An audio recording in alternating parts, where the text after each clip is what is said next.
Hey folks, this is Javid here with Georgia Right to Life. I am here with Charlice Byrd.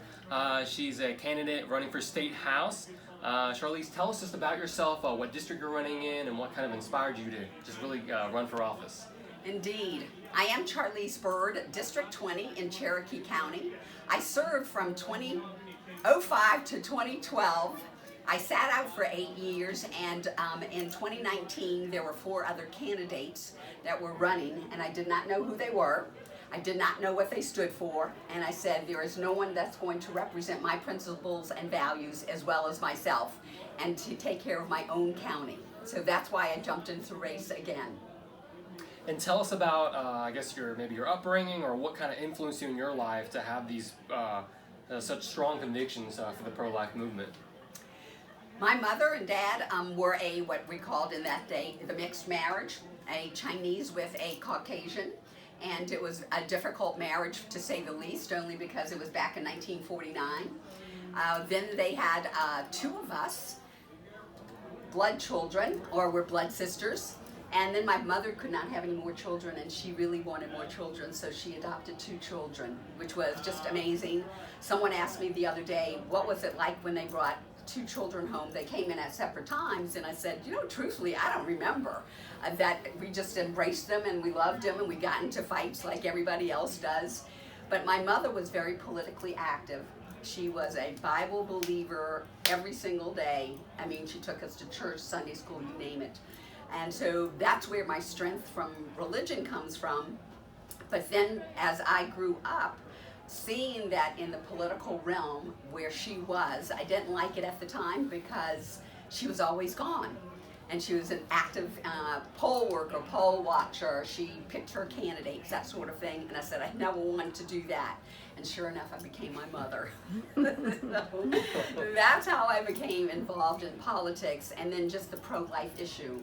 God had a different plan for me. I did not have children. And so it was just a blessing that my parents adopted 2 children. My sister that was adopted and is 10 years younger than me, and she became my child. She's my live baby doll through all those years of growing up.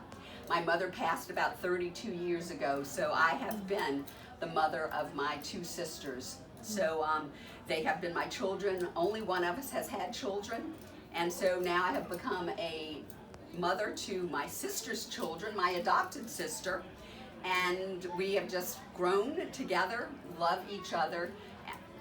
I am their second mother. I reprimand them, and the good news is then I can spoil them rotten. I send them home and I don't have to pay for anything.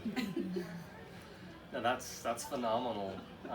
Concerning personhood and pro-life strategy, what are some legislative goals that you're seeking out? I think we need to readdress the heartbeat bill for sure. We definitely need to get rid of the exceptions. And it was very unfortunate that our author of that bill caved so that we could have something on the books. And that's what happens quite often as a legislator. People begin to cave because they want something passed. And I don't believe that we should just settle for okay. I think we should either go the distance or don't do it at all.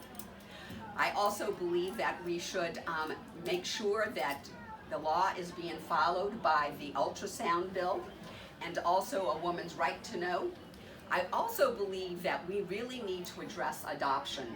The state of Georgia is one of the most difficult states to adopt children. It takes an enormous amount of time, and so many people I know would adopt more children if it wasn't so difficult to take that child home. Doesn't matter the age, but it's so many regulations that they have to experience, so it turns them off and they no longer want to adopt children. And if someone wants to get on board and help out with the campaign, where do they go and who do they talk to? Excellent. Always a good question. Number 1 is always prayers, for sure. When you're out there beating the pavement and some people are nice and others are quite ugly, you just know that you're doing God's work because He placed you here for that purpose. Certainly volunteers. We are at the end of the election. Volunteers have been helping knock doors and putting signs out. We're certainly still looking for people that are willing to wave signs out on the streets the day of the election.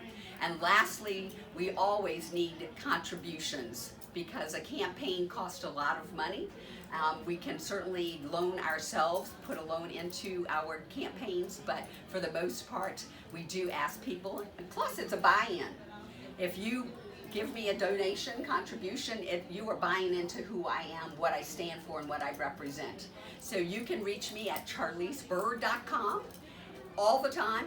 Go there's a donate button, and thank you for this opportunity to be part of the Georgia Right to Life. Well, thank you so much, Charlice. May 24th, that is the primary, so do not miss it. Get out there and get to the polls. Thank you so much.